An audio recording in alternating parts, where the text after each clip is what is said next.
The following talk is offered freely to ensure that no one is ever denied access to these practices and to these teachings. If you feel inspired to make a donation to support this offering, you can go to my website at jonathanfoust.com. While you're there, you can also sign up for a monthly newsletter designed to support you in your practice. Thank you and enjoy.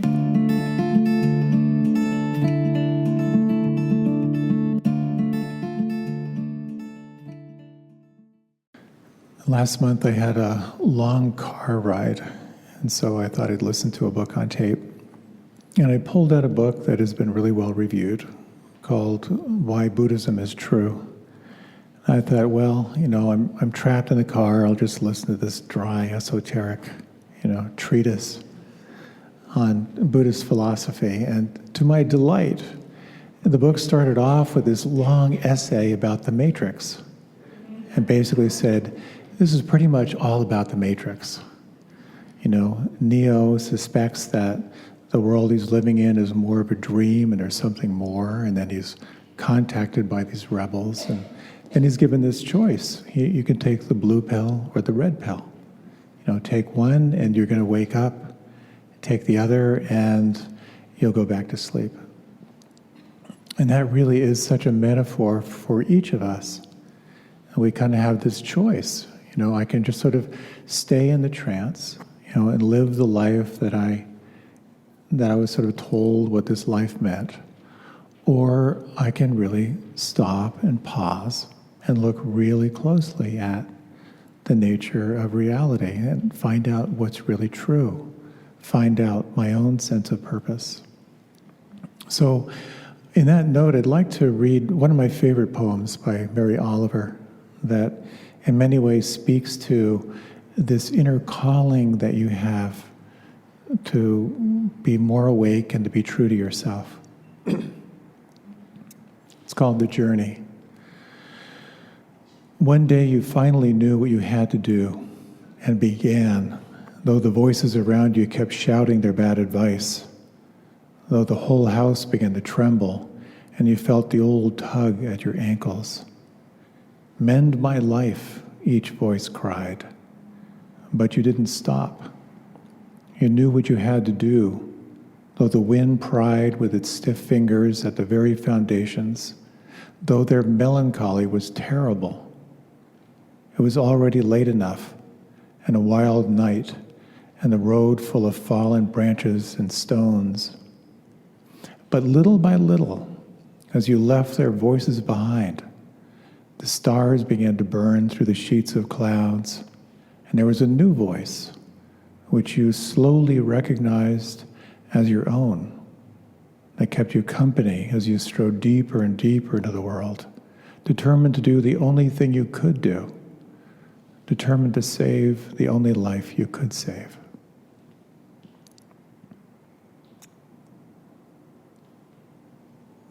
I think we all have this calling. What is true? What is my authentic life? And it's an auspicious time as we're starting a new year. And I think this is the time of year when many of us sort of pause and we think, oh my God, what am I doing with my life? So I'd like to talk a little bit about really four things. The first is about this path of self-improvement. And the second is the consequences of a life when you don't really know what you want. And thirdly, the importance of really knowing what you want and setting your course. And then finally, the art of course correction, which is, of course, what we're doing all the time. And I want to thank Bill for passing this story along because it's such a powerful metaphor. There was an old Buddhist priest who ran a small temple at the top of a hillside. He'd spent several decades chanting, praying, and providing spiritual support for his community, but the time had come for him to retire. Sadly, the priest did not have any children that he could give the temple to. So he put together a small wooden sign and placed it in front of a withered, crooked tree that was growing outside the gates of his temple. The sign said, "Anyone who can tell me how to fix this tree can have my temple and the land it resides on." Word spread quickly about the sign, and monks came from all over the country to offer their advice. Some told the priest he should cut the tree down. Others suggested the use of wires and ropes to straighten the branches. The old priest listened patiently to each person, and when they were done, he grabbed a frying pan and chased each one out of the temple grounds. Many years passed, and it started to seem like no one would be able to answer the priest's koan. Finally, a Buddhist nun appeared at the temple.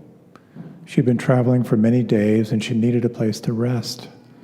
She knocked on the temple gates, and after a few moments, the priest came out, frying pan in hand. "I'm very tired," the nun said. "May I sleep at your temple tonight?" "No, you can't sleep at my temple tonight," the priest replied, "but you can have my temple and the land it resides on if you can answer one question." "Okay," the nun replied calmly. "What's your question?" The priest pointed at the crooked tree with his frying pan and said, "How do I fix this tree?" Upon hearing this, the nun looked at the tree for a long time. She noticed the trunk was so bent that it almost ran parallel with the ground. She saw the gnarled branches that twisted in strange directions and the dead leaves that surrounded the tree's base. Eventually, the nun turned to the priest and said, "Just leave it alone. The tree is fine the way it is." As soon as the nun finished speaking, the old priest smiled broadly and dropped his frying pan. He bowed deeply to the nun and said, "Follow me. This temple belongs to you." I love that story, and thank you for passing that on. We tend to view ourselves as a never-ending self-improvement project. Have you ever looked in the mirror, seen your image in the mirror, and had a critical thought?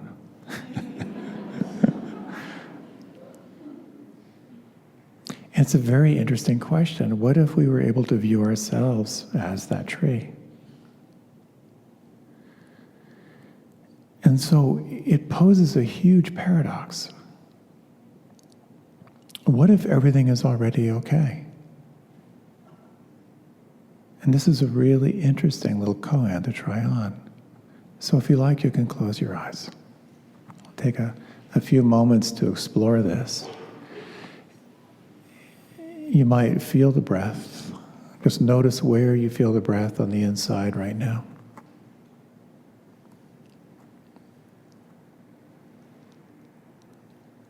What if everything is already okay? That there is nothing to add to this moment, and nothing to take away.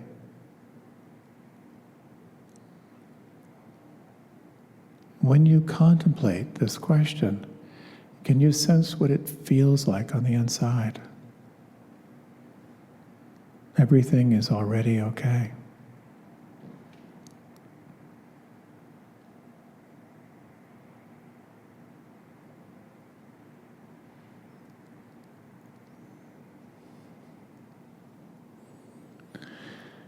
And deepening the breath.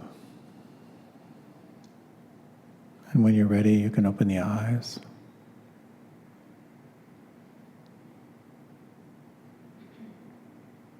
A good friend of mine has this wonderful definition of enlightenment. That enlightenment is the absence of desire. In any given moment, and there can be milliseconds of being without desire, or even better yet, being filled with gratitude or appreciation. Those moments of, thank you for this moment, those are powerful moments of presence. And fundamentally, when you're resting in that sense of presence, where there's no need to make anything different than how it is, those are profound moments when we can sense the mystery of this life.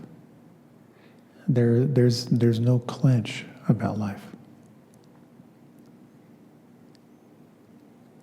But of course, even though when you practice meditation, you're exploring non-judging awareness. That's really what this practice is. It's just, can I hold this moment without judgment? Can I just be awake to this breath? And those milliseconds of presence can have real impact.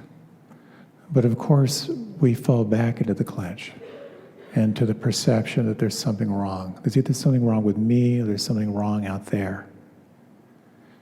And therein lies the desire to improve ourselves. Barbara Streisand once said, "Why does a woman work 10 years to change a man and then complain he's not the man she married?" So this is the grand paradox of life. If the moment is essentially perfect, then why are we running around like our hair's on fire? And for me, it's about the understanding of a key principle and a key teaching, through this lens of Buddhist psychology. And that is the teaching of the middle way, of not too tight and not too loose. On the one hand, you can get really grim about your life purpose, get super focused, use every moment you have to focus on that goal. And consequently, there may be no joy or no insight about your life, even though you'll be very focused. On the other hand, if you don't have any direction, you end up like a sailboat without a rudder, with a sense of deep dissatisfaction around not having your keel in the water. So then the question is, how do we find our way? To have a goal, pursue it relentlessly, or to relax and let life happen? And I think that it's all a grand experiment. That you're getting feedback from the universe all the time. This beautifully customized feedback tool to let you know when you're out of balance, called suffering.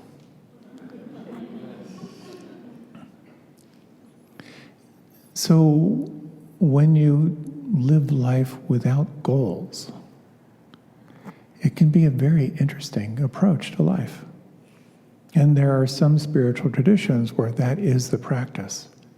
Just let life happen. Don't touch life.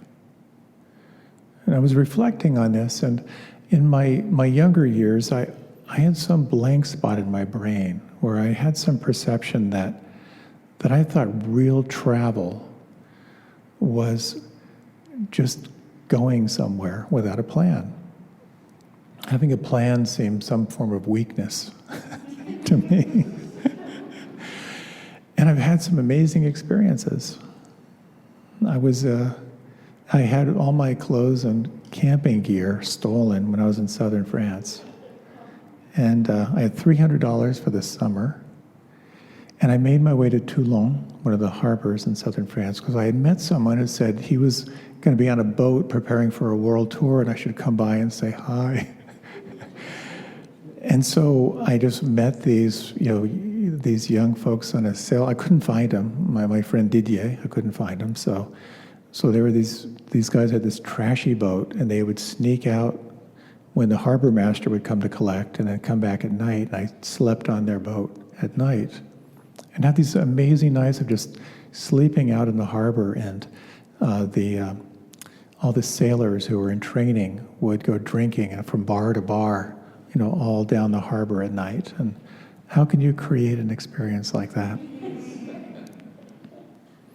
Once in the Sahel, bicycling in the wasteland of the Sahel in West Africa, and just creating my own campsite, and miles and miles from anywhere, and this kid wearing a Cub Scout shirt from the United States and an Elmer Fudd cap just showed up and had dinner with me that night, and we didn't speak the same language.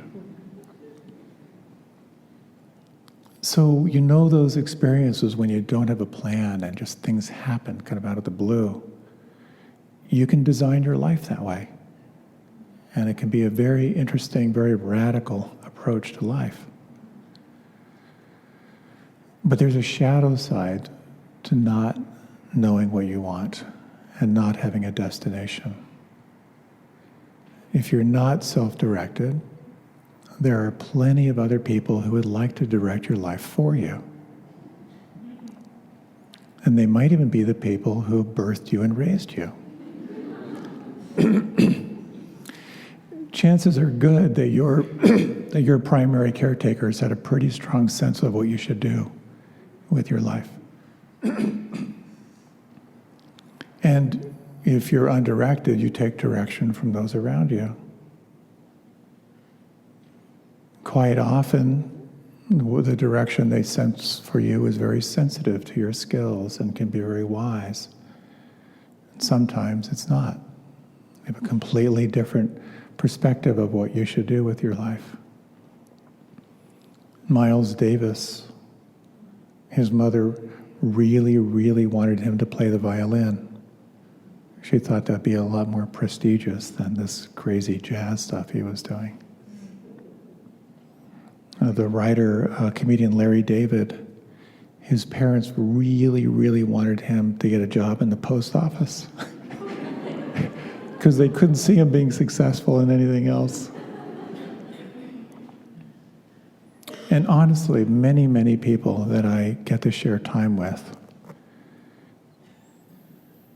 share a very profound sense of sadness of how they conformed to the desires and wishes of others, rather than being really, really clear and honest with themselves.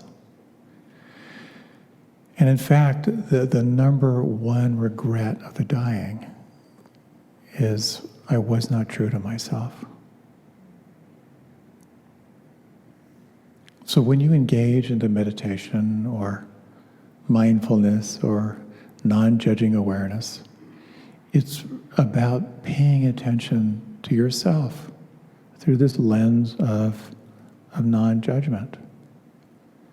And sometimes it turns up the heat on discomfort. It's not uncommon to wake up one day and ask yourself, whose life am I living? Am I simply living out the life that was programmed into me by my family or my culture? What do I really, really want? And when you ask that question, you're really taking the blue pill. And you're setting yourself up for a very deep journey and a very deep inquiry. It's why so many people, when they begin to practice meditation, they begin to recognize how much of their life really isn't resonating with their heart. How people they're spending time with, activities that used to be very satisfying are no longer satisfying. And their desires, their dreams change when they begin to really pay attention to the heart, mind, and body.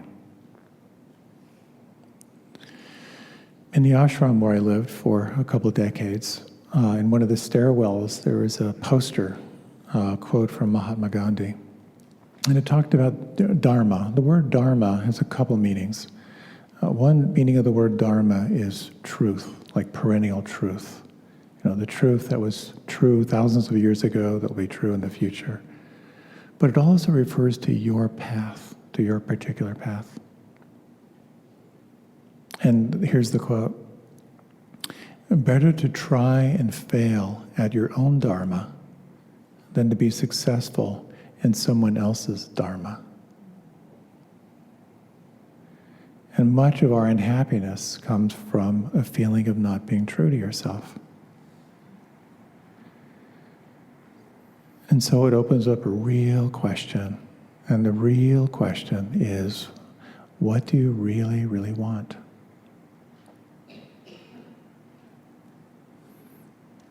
I did an intensive, probably 20 years ago, one of the most grueling retreats I'd ever done in my life. And at the end, they said, well, here's something for you to contemplate. And I've reworked the language a little bit. But this is a tip of the hat to Werner Erhard, and who did Est and the Forum and so forth. If nothing means anything, including this statement, what would be fun?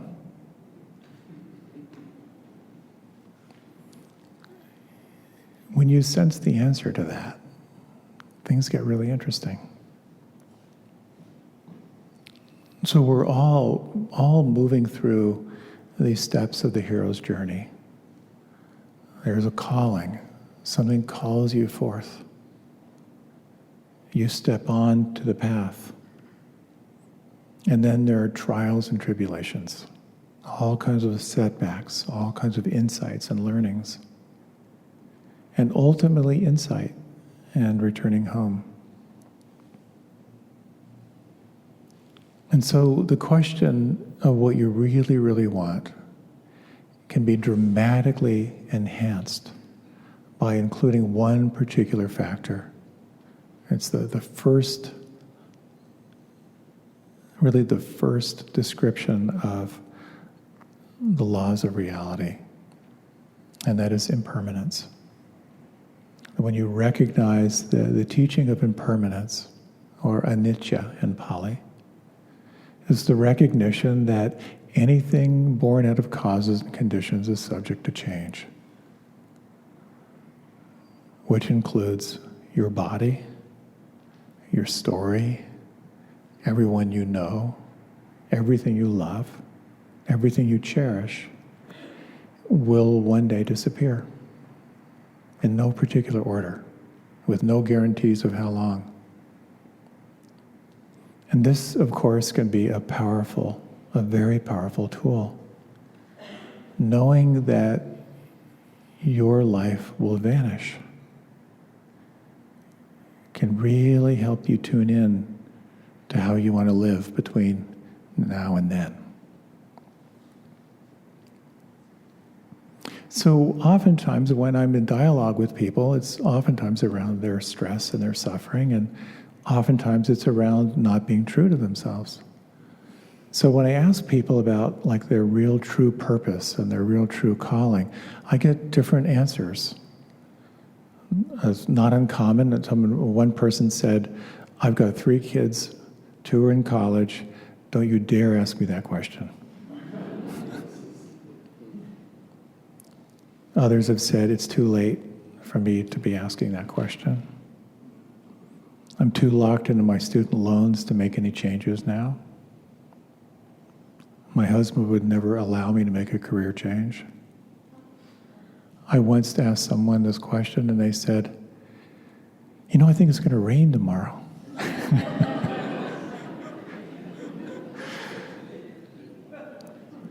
And I've been dialoguing with people, and I ask people, what do you want? There can be kind of a blank. But then I realized there's another doorway here, which is a little more tangible. And that is, I'll ask people, well, tell me what you don't want. That's a little bit easier. It's this little exercise that I created a couple of years ago. You get a sheet of paper, on the left-hand column, write down everything you don't want. And so someone went through this, and she said, well, I don't want to work for a boss. I don't want the grind of a commute. I don't want to be doing rote jobs that aren't creative. I don't want to be in the back office doing paperwork. I don't want to be around negative, backbiting people. I don't want to be isolated. I don't want to make so little money. I don't want to be taking orders. That's pretty clear. Then what you do is you take what's on the left-hand side of the column and you just write down the opposite on the right-hand side.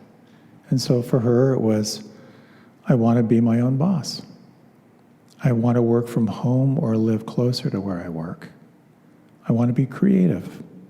I want to be the one delegating the details. I want to be around positive, creative people. I want to be interacting with people. I want the opportunity to make some serious money. And I want to be more autonomous and more self-directed. That was not a perfect job description, but it was a lot of fingers pointing toward some new possibilities. And you could just see her whole spirit lifted as she started to get a sense of what really enlivened her. You know, she thought, I could move into management. I could move closer to where my next job is. You know, I've always thought sales would be interesting, and suddenly she was percolating a little bit. So it's a really interesting question to ask. And I think so much of the question, when you are really sensing, what do you really, really want, is to really sense what enlivens you, what invigorates you. So I have a couple questions I'd like to offer you. And if you like, you can close your eyes. I'm going to offer a series of questions and give you a little bit of space just to let your awareness kind of like take the question and go where it goes. So you might reflect back over this last week, these last 7 days. What moments in this last week have given you feelings of love or satisfaction or purpose?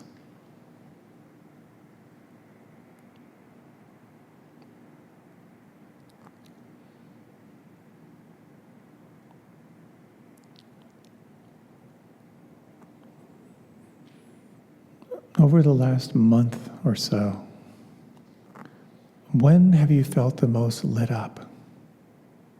What were you doing?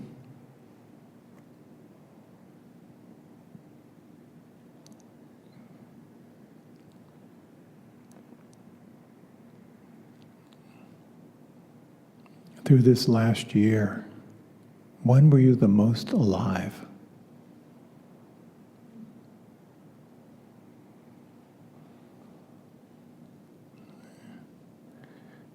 And what memories of your life most electrify you?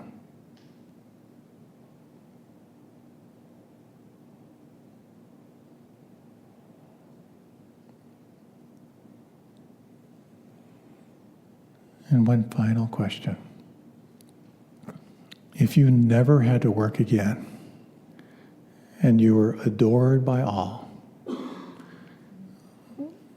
what would you do to spend your days to feel most alive and most fulfilled?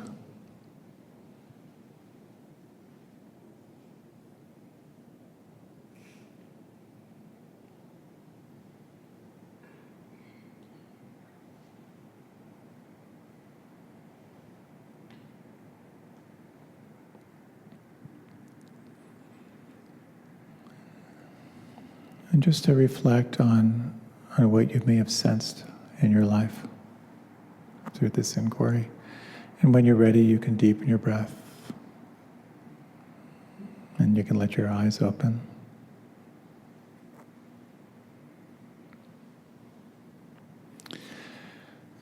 During that little reflection, I just have to admit I peeked.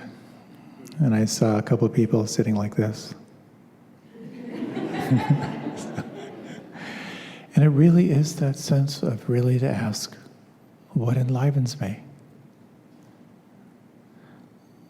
There's a fun little exercise I liked. It's really fun to do. Quite often we'll offer this with couples, you know, when you're really feeling, you know, relaxed and open. And it's the what if exercise. You can do it yourself, where the rule is that you can't accommodate any of what's said. You can't say, no, that's dumb. So you just have to keep building. And you just begin each sentence with what if. You know, what if I traveled around the world in a sailboat? You know, what if I worked 4 months of the year? What if? And what's kind of fun when you do that, if you do it like get around 35, 28 or 29 of them will be unbelievably dumb. But 5 or 6 of them can give you that little spark of like, well, what if? What if I did that? when we come back to that sense of the greatest regret of the dying, that I wasn't true to myself, it's a powerful reflection. You're probably familiar with the rocking chair test, when you're 102 on your rocker looking back on your life. What was important? And someone who had said, to really reflect, what do you want your grandchildren to say about you? Personally, I'm not aware of any grandchildren I have. So they probably wouldn't say much about me, but if you have grandchildren, that's a good one to reflect on. But ultimately, knowing you will die, how do you want to live?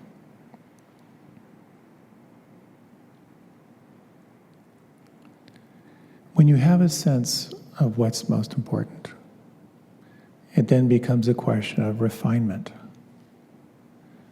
How can you bring more and more of your attention to that? And then it becomes a really interesting process of refining your capacity to course correct. My first car was a 1964 Chevy Fleetside pickup with a 3-speed transmission on the column, otherwise known as 3 on the tree. It was as simple as a car could get. The luxury it had was an AM radio. And I'm now driving a car that lets me know when it's okay to change lanes. And that will give me a pre-collision warning if I'm getting too close to the person in front of me. And the other week I was driving to Baltimore and 65 miles an hour, and suddenly everyone slammed on their brakes and my steering wheel shook and the car slowed down by itself. It was really quite amazing. So self-driving cars, they're on the way. It's not that many years off. And it's really interesting to think of how they do it. So what a self-driving car has, it has a GPS unit, so it knows where it is in space. It has an internal navigation system that's tied in to the GPS. It has laser rangefinders in all directions. It has radar. It has video feeds. And it uses the positional information from the GPS and the internal systems to build a 3-dimensional environment as it moves down the road. So it has this internal map, and it scans for obstacles to the map, and then it translates all of that to the steering and the brake and the throttle. And that computation is happening thousands of times every second. And in that same way, you have that same mechanism that's happening all the time. You're course correcting all the time. The question is it conscious? It was the philosopher Hegel who said, everything you do is to soothe your anxiety. Every choice you make is to soothe your anxiety. And the question is, how conscious are those choices? Do you start a fight because you have a need to feel connected to someone? Et cetera, et cetera. So I have this process I do of my annual review, which I lifted from James Clear, and I've been doing it now for the last 4 or 5 years. And it's a very, very powerful practice as I look back on 2018, and I've really seen I'm feeling really healthy. I've done a lot of things for my health and really wonderful relationship and creative opportunities and adventures. I have the illusion that I'm contributing in some way. And then taking a really hard look at what didn't work this last year. All the things I declared I was going to do that I just didn't get around to. The writing project I was so excited about that just flopped. Having too much on my plate, once again, my ambition extended way beyond my capabilities. And recognizing that the business side of my life is rather anemic. But there's something very powerful about taking that really hard look at what didn't work and how can I course correct. And so the question for me is, well, what lights me up as I look forward? Fundamentally, I'm really lit up about being more awake in my life. Much of what I'm already doing, I absolutely love. And a big part of it is coming here and sharing Monday nights with you. And what excites me is to dramatically simplify, to keep improving my effectiveness as a communicator, and to keep developing my creativity. And so much of the inquiry that we all have to ask ourselves is, what calls you forward? One of the best definitions of your dharma, of your path, is your dharma is what you can't not do. That's why I love that question. If you didn't have to work for money and everyone already adored you, how would you spend your time? It's a really juicy question. So I'd like to close with a short reading and a little reflection.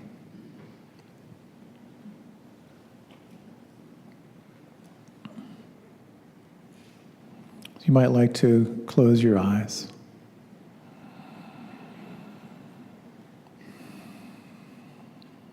And just in these moments to reflect on your journey.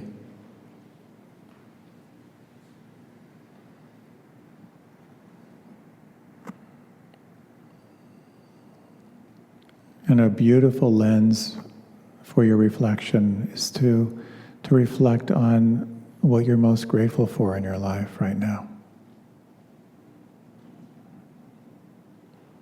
And over these next few moments, can you come up with 3 specific things that you are grateful for or you appreciate?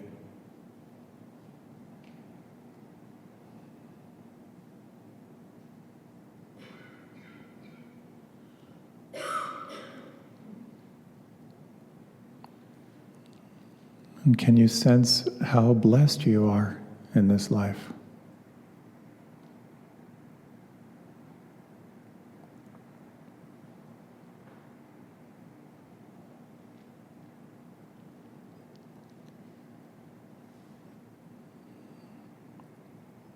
And you might take a few moments to reflect on what's not working. What are you tolerating, or what quality of dissatisfaction are you holding in your life right now?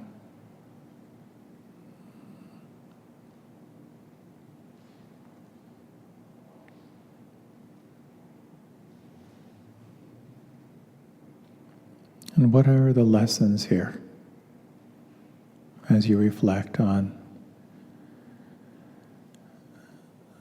your temporary life here on the planet?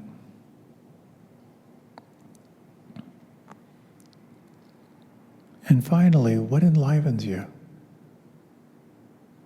What lights you up?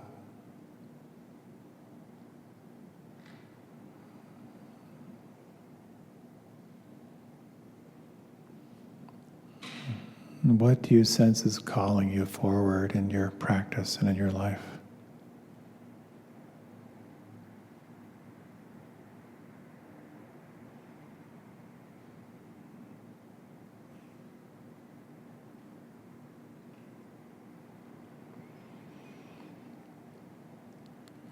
And we'll close with a little reading. It's entitled Piglet's Song. Let's find a way today that can take us to tomorrow. We'll follow that way, a way like flowing water. Let's leave behind the things that do not matter and we'll turn our lives to a more important chapter. Let's take the time and try to find what real life has to offer. And maybe then we'll find again what we had long forgotten, like a true friend, true to the end. It will help us onward. The sun is high, the road is wide, and it starts where we are standing. No one knows how far it goes, for the road is never ending. It goes away beyond what we have thought of. It flows away, away like flowing water.